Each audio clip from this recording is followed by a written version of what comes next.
በስመ አብ ወወልድ ወመንፈስ ቅዱስ አሐዱ አምላክ አሜን። በክርስቶስ ክርስቲያን በወልድ ውሉዳን መንፈስ ቅዱስ መንፈሳውያን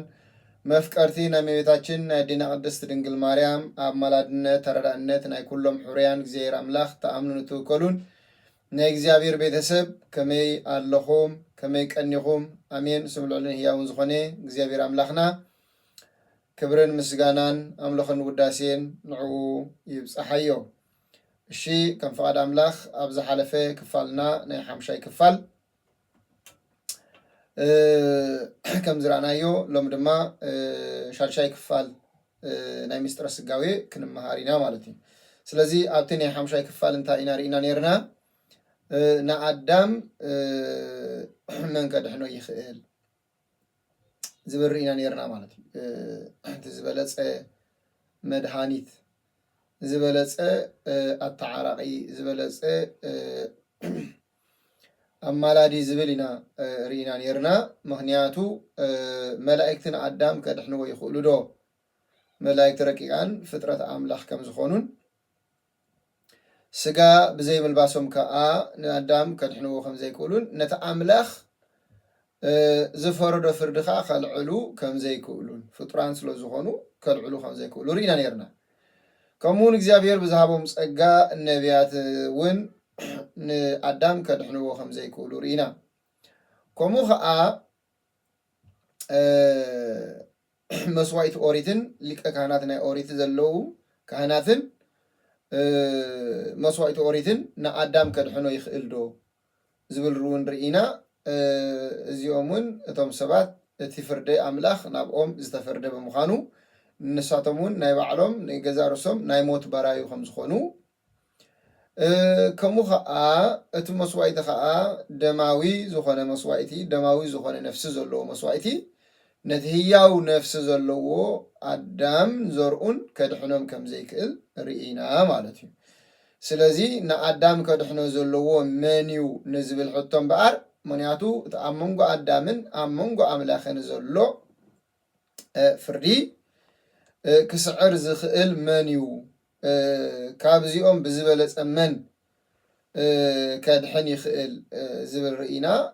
ንሱ ከዓ እግዚኣብሔር በይኑ ንሱ ጥራይ ከም ዝኾነ ነቲ ባዕሉ ዝፈረዶ ፍርዲ ከልዕሎ ዝኽእል ንሱ እንተዘይኮይኑ ማንም ከልዕሎ ከም ዘይክእል ርኢና ነርና ማለት እዩ። ስለዚ ንኣዳምን ንእግዚአብሔርን ክዓርቕ ዝኽእል ንኣዳምን ንእግዚአብሔርን ኣብ መንጎ ኮይኑ ኣክንዲ ኣዳም ካሕሳኽ ከቐርብ ከም ኣምላኽ ኮይኑ ከዓ ይቕረ ክብል ዝኽእል የድሊ ማለት እዩ። ስለዚ ናይ ኣዳም ካሕሳ ክኸፍል ኣምላኽ ኮይኑ ከዓ ይቕረ ክብል የድሊ ከምቲ ዕብራውያን ምዕራፍ 9:22 ዝበሎ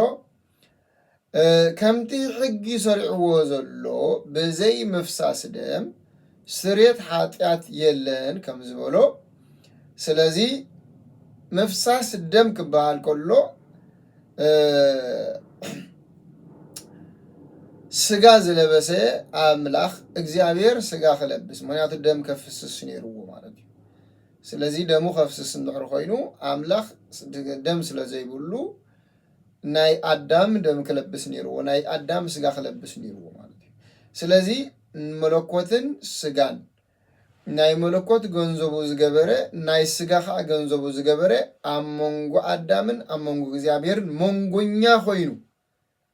ዘዓርቕ ማለት እዩ የድሊ ማለት እዩ። ምክንያቱ መላእክቲ ይኹኑ ነቢያት ይኹኑ መስዋዕቲ ኦሪት ይኹን እንታይ ክገብር ኣይከኣልን መንጎኛ ክኸውን ኣይከኣልን ኣተዓራቂ ክኸውን ኣይከኣልን ካሕሳ ከፋሊ ክኸውን ኣይከኣልን ማለት እዩ። በዓል ዕዳ ስለ ዝኾነ ፍጡር ስለ ዝኾነ ስለዚህ ከምኡ ኢልና እግዚአብሔር ጥራይ ንኣዳም ከድሕኖ ከም ዝኽእል ርኢና ነርና ማለት እዩ ስለዚ ሎሚ ከዓ ንሪኦም በኣር እቲ እግዚአብሔር ወይ ድማ እግዚአብሔር ቃል ሰብ ምዃን ናይ ቃል ሰብ ምዃን ከርኢ ኢና ማለት ከም ፍቃድ ኣምላኽ ናይ ቃል ሰብ ምዃን እግዚአብሔር እቲ መለኮትን ስጋን بتوهدو حفظم أملاخ فظم سب سلازي فظم سب كوينو أكند أدم كحساك خفل فظم أملاخ كوينو خاء نادز تخفل خحسا تقبلو يقرزبل منغنيا التعارعي نسو قال سقا ملباسو كم فقال أملاخ كرينا سلازي يوحنس وانجيل مرف حادي فقد حادي 17 زول قال انت ملكيتنا يوحنس انتاي زبل قال بقدوم نبره قال كا اب املاخ نبره قال كا املاخ نبره قال دما سغا كونه صغان حق مليوخا ابانا حادره يزبل ማለት ስለ ቃሉ እግዚአብሔር አምላክና ዝኸበረ ተመስገን ይሁን ስለዚህ እንታይ ዝብል ዘለኹ بقدمو قال نبره يبلنا مالتي اتقال كا املاح نبره اتبقدمو زنبره قال نسو انتاي نبره املاح نبره እንደገና እዚ ቃል እዚ አብ አምላኽ ነበረ ስለዚህ አምላኽ ነበረ በአምላኽ ነበረ እዚ ቃል እዚ አንታይ ኮይኑ ይዝሎ ዘሎ ስጋ ኮነ ስለ ቃሉ እግዚአብሔር አምላኽና ዝኸበረ ተመስገን ይሁን ሕጅራ እዩ አይናይ ቃልዩ እቲ ብቅድሙ ዝነበረ ቃል ስጋ ዝኾነ እቲ ብቅድሙ ዝነበረ ቃል እቲ አምላኽ ዝኾነ ቃል እቲ አብ አምላኽ ብህልውና አብ አምላኽ ዘሎ ቃል ንሱ ስጋ ለቢሱ ሰብ ኮነ በተዋህዶ ስለዚህ እዚ ቃል እዚ አምላኽ ነበረ ይብልና ስለዘሎ አምላኽ ስለዝኾነ እቲ ናይ አምላኽ ቦታ ሒዙሎ ማለት እዩ ስጋ ኮነ ዝብልና ዘሎኻ እቲ ናይ ስጋ ናይ ሰብ ከዓ ሒዙሎ ማለት ስለዚህ ፍጹም አምላኽ እዩ ፍጹም ከዓ ሰብ እዩ ማለት እዩ ስለዚህ ናይ ሰብ ስጋ ለቢሱ እዩ ስለዚህ እቲ ናይ ሰብ ስጋ ዝለበሶ ምስ መለኮቱ አዋሃይዱ ሓደ አካል ዝገበሮ ማለት እዩ ስለዚህ ቃል ኢልና ከነዛረብ ከለና ክልተ ዓይነት ቃል ኣለዎ ስለዚህ ክልተ ዓይነት ቃል ክብል ከለኹ እንታይ ማለት እዩ ሓደ እቲ ቃል ምስ አቦን ምስ መንፈስ ቅዱስን ማዕረ ብሕብረት ዝስገደሉ እዩ ማለት እዩ እቲ ሓደ ቃል ከዓ ሪማ ዝበሃል ዙሩው ቃል ስለዚህ እቲ ስጋ ዝለበሰ ቃል ናይ አቦ ቃል በወልድ በአቦ ይሓስቡ በወልድ ይናገሩ መንፈስ ቅዱስ ጋር ያዋን ይሆኑ ኢላ በሚስጥረ ሥላሴ ተማሃርናዮ ቃል ንሱ ታኦ ሎጎስ ተባሂሉ ዝጽዋዕ እዚ ቃል እዚ ስጋ ዝለበሰ ታኦ ሎጎስ ስጋ ዝለበሰ አምላኽ ማለት ስጋ ዝለበሰ ቃል ማለት እቲ ስጋ ዝለበሰ እቲ ቃል ስጋ ዝለበሰ ማለት እዩ እቲ ሪማ ዝበሃል ከዓ ዙሩው ቃል እግዚአብሔር ነቢያት ዝነግሮም ምስ ደቂ ሰባት ክዛረብ ከሎ ድምፁ እንሰምዖ መጽሐፍ ቅዱስን ድምፁ እንሰምዖ ከምዚ ንሕና ንዛረቦ ዘለና ዙሩው ቃል ዝኾነ ንሱ ከዓ ሪማ ተባሂሉ ይጽዋዕ ማለት እዩ ብዛዕባ እዚ ክዛረብ ከሎ ቅዱስ ጎርጎርዮስ ዘቂሳርያ ጎርጎርዮስ ዘቂሳርያ ምዕራፍ 13 ፍቅድ 24 ዘሎ ቃል እንታይ ኢሉ ለመሲልኩም ኣብ ሃይማኖት አበው ማለት እዩ እግዚአብሔር ቃል ወይ ከዓ ወልድ ግና ካብ ህላዌ የተብዑልን ጽኑዑን አቦ ዘይፍለ በአካሉ ዘሎ እዩ ንሱውን ቅድሚ ዘመናት ዝነበረ ምስኡ ህሉ ዝኾነ ቀዳማይ እዩ ካብኡ ድማ ከቶ ኣይፍለን እዩ ልደቱውን ካብኡ ኣይውዳእን እዩ ብዘይ ምፍላይ ቅድሚ ዘመናት ኣብ ኩሉ ጊዜ ምስኡ ዝነበረ እዩ ብለና ስለ ቃሉ እግዚአብሔር አምላኽና ዝኸበረ ተመስገን ይሁን ማለት እዩ ስለዚህ በኋላይ ደረጃ ንሪኦ ድማ ናይ ቃል አቀዲሙ ምስ አብን ምስ መንፈስ ቅዱስን በሓድነት መንባሩን ዘሎን ምዃኑ ዝገልጹ ጥቅስታት ከንሪኢና ንፋል አምላኽ ስለዚህ እዚ ቃል እዚ እዚ ስጋ ዝለበሰ ቃል ወይ ከዓ ወልድ ኢየሱስ ክርስቶስ ማለት እዩ ስለዚህ ቅድሚ ምፍጣር ዓለም ምስ አቡ ህሉ ከም ዝኾነ ቀዳማይ እንዳሕራዋይን መጀመርታን መውዳእታን ንሱ ከም ዝኾነ ከም ፍቃድ አምላኽ በመጽሐፍ ቅዱስ መሰረት ከንሪኦ ማለት እዩ ስለዚህ እንታይ ዝብል ራእይ ዮሐንስ ምዕራፍ 22 ፍቅድ 13 ዘሎ ቃል ተመልኪትና አልፋን ኦሜጋን ቀዳማይ እንዳሕራዋይን መጀመርታን መውዳእታን አነ እየ ይብል ራእይ ዮሐንስ 1 عصرت شوعات له أنا أتقدمين تدحروين أتهياوني مو هاي تفرح ما يتون نبركو نوخاء نزل عالم هياو إيه مرحمة سيقولن كا علوني يبن مالت سلك أري زيرا من خنا تقولن مسكني سلازي إزي يسوع كريستوس أتمنى تدك سبات أب مسكال تسقيلو زمته كاب موتان تفليس تنسى ناب سمعت كذا عرقة كاب ميتاجين كده سرنجل مارن كاب سكاس كهانو سانو سوسيدو زتو ولد يسوع كريستوس نسو قدامين دحروين مجمرتان مودعتان كم زخونه يزرينا سلازي نسو تقدماي كم زخونه يزرينا مالتي أب إسحاق 4 فقد شدش يقول لك عندما الكتاب لما እግዚአብሔር ንጉሥ እስራኤል ተበጃዊኡን እግዚአብሔር ጎይታ ሰራዊት ከምዚ ይብል ቀዳማይ ዳሕራዋይን አነ ብጀካይ ካለ አምላኽ የልቦን ይብል ማለት ስለዚህ እንታይ ነው ዘለና ስለዚህ እግዚአብሔር አብሊ ኪዳን አነ ቀዳማይ አነ ዳሕራዋይ ዝበለ አብ ሐድሽ ኪዳን ካ ኢየሱስ ክርስቶስ ስለዚህ ማዕረ ምኻኖም ይዘልና ማለት ካል ኢሳያስ 48 12 እስከ 16 ዘሎ ቃል ተልካ አታ ያዕቆብ ንስኻውን ጽዋዕኩ እስራኤል ሰምዓኒ ንሱ አነ ቀዳማይ አነ ዳሕራዋይ ካ አነ ስለዚህ ሓድነቶም ንምግላጽ ይሁን ኣብቲ መጀመርታ ናይ ዮሐንስ ወንጌል ቃል በቀድሙ ነበረ ቃል ኣብ ኣምላኽ ነበረ ቃል ካ ኣምላኽ ነበረ ዝብለና ዘሎ ማለት ሓድነቶም ሰለስነቶም ንምግላጽ ማለት ስለዚህ በሓድነቶም ሰለስነቶም እግዚአብሔር ተባሂሎም ክጽውዑ ከሉ በሓድነቶም በሰለስነቶም ካ ኣብ ወልድ መንፈስ ቅዱስ ተባሂሎም ይጽውዑ ኢልና ርኢና ነርና ዝሓለፈ ስለዚህ በኻላይ ደረጃ ንሪኦ በህልውና ምስ ኣብን ምስ መንፈስ ቅዱስን ሓደ ምዃኖም ዘርኢ ማለት በህልውና ስለዚህ በህልውና ሓደ እቲ ቃል ስጋ ለቢሱ ቀዳማይ ዳሕራዋይን መጀመርታ ወዳእታን ከም ዝኾነ ህልውናን ከዓ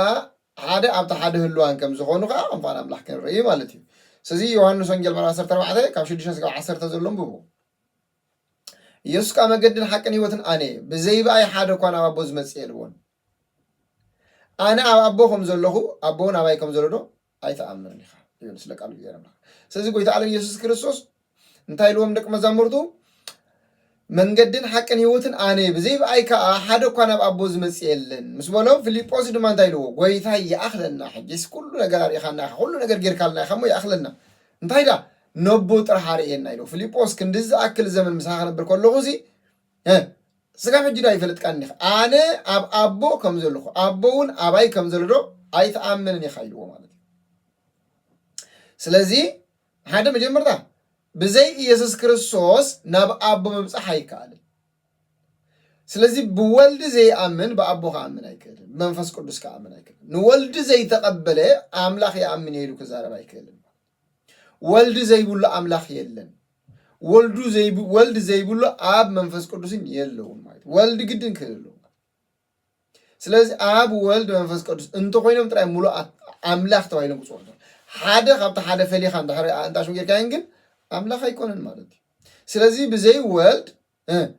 ንወልዲ ብዘይ ከይኣመንካ ስጋ ለቢሱ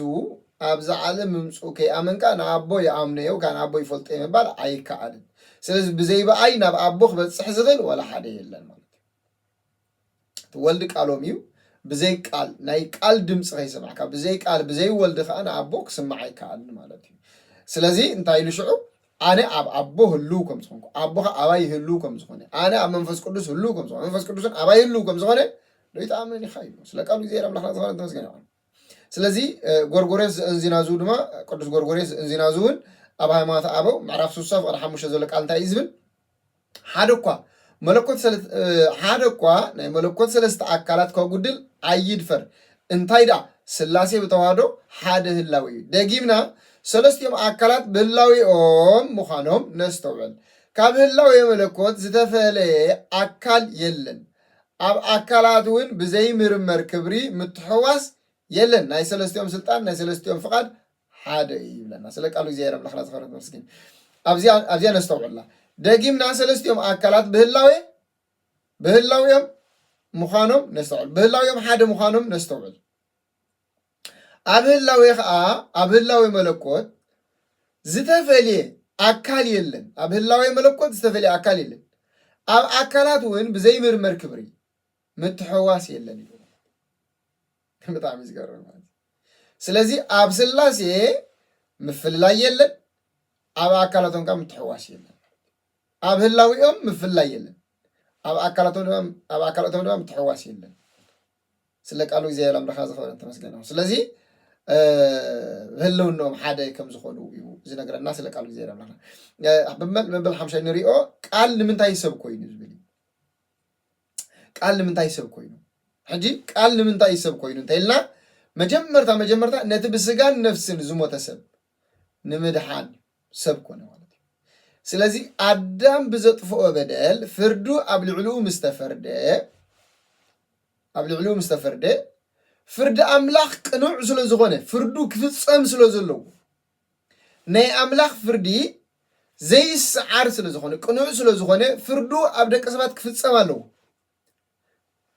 ኣብ ደቂ ሰባት ክፍፀም ግን ደቂ ሰባት ነዚ ፍርዲ እዚ ክሽከምዎን ክፀውርዎን ብዘይምኽኣሎም ሩሩን ሕያዋይን ኣቦ ብምዃን ኣክንድኦም ነቲ ዝፈረዶ ፍርዲ ኣብ ነፍሱ ከፀውሮ ኣብ ነፍሱ ክፅዕኖ መፀ ስጋ ለበሰ ብጣዕሚ ዝገርም ስለዚ ንኣብነት ንበል ሓደ ሰብኣይ ዳኛ እዩ ንበል ወዱ ከዓ ሰሪቁ መፂኡ ስለዚ ዳኛ ብምዃኑ ንወዱ ብዓመፅ ነፃ ክብሎ ይኽእል እዩ ግን ነቲ ፍርዲ ከቀይንኖ ስለ ዘይክእል ንወዱ ክንድዚ ካሕሳ ክፈል እንተይልዎ ወዱ ከዓ ዝኸፍሎ ካሕሳ ዘይብሉ ስለ ዝኾነ ኣብ ክንዲ ወዱ ባዕሉ ነቲ ዝፈረዶ ፍርዲ ብካሕሳ ክንዲ ወዱ ከም ዝኸፍል ከምኡ ከዓ እግዚኣብሔር ኣምላኽ ደቂ ሰባት ዓመፀኛትን ስርቅትን ስለ ዝኾንና በደልትን ሓጢአተኛትን ብምዃንና ኣብ ቅድሚ ኣምላኽ ንትእዛዝ ኣምላኽ ጥሒስና ብፍፁም ሓጢአት ብምስራሕ ነቲ ኣይትብላዕ ዝብል ትእዛዝ ኣምላኽ ብምጥሓስ ኣብ ልዕልና ሞት ኣምፂና ማለት እዩ ስለዚ ነዚ ሞት እዚ ከዓ ምፅዋር ሲኢና እዩ ምሽካም ሲኢና እዩ ካባና ከራግፍ ነዚ ካሕሳ ክኸፍል ዝኽእል ዓቕሚ ዘለዎ ካብ ደቂ ሰባት ከዓ ኣይተረኽበን ስለዚ እግዚኣብሔር ባዕሉ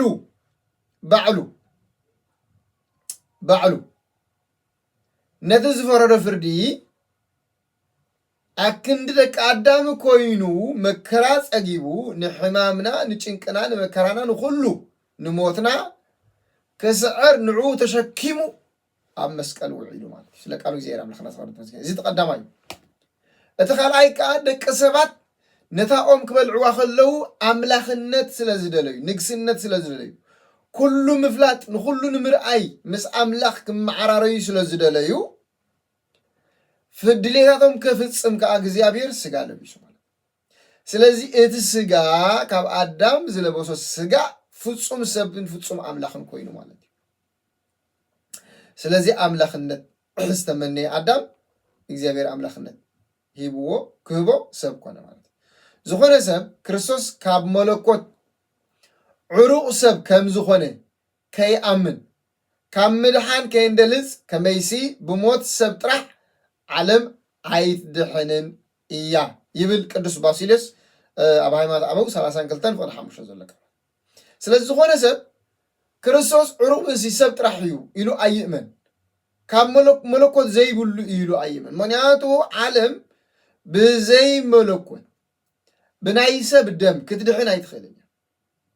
ስለዚ ሰብ ጥራይ ዕሩቕ ብእሲ ኮይኑ ሰብ ጥራይ ኮይኑ ንዓለም ከድሕና ኣይክእልን እንታይ ዳ መለኮቱ ምስ ስጋ ኣዋሂዱ ፍፁም ኣምላኽን ፍፁም ሰብን ኮይኑ ንዓለም ተበጂዋ ማለት እዩ ስለ ቃሉ እግዚኣብሔር ኣምላኽና ዝኸበረን ተመስገነን ይኹን ስለዚ ንሎማዓንቲ ኣብዚኣ ክንውዲ ኢና በልሻርሻይ ክፋል ማለት እዩ ኣብ 7 ክፋልና ከዓ ከም ፈቃድ ኣምላኽ ፍፁም ካሕሳ ንምኽፋል ዝብል ክንርኢና ስለ ቃሉ እግዚኣብሔር ኣምላኽና ዝኸበረን ተመስገን ይኹን ስብሓት ለእግዚኣብሔር ወላዲቱ ድንግል ለመስቀሉ ክብር ተኣኮቶ ይሰባህ ስሙ ለእግዚኣብሔር ኣምላክና ወትሮ ኩሉ ግዜ ወኩሉ ሰዓት ኣሜን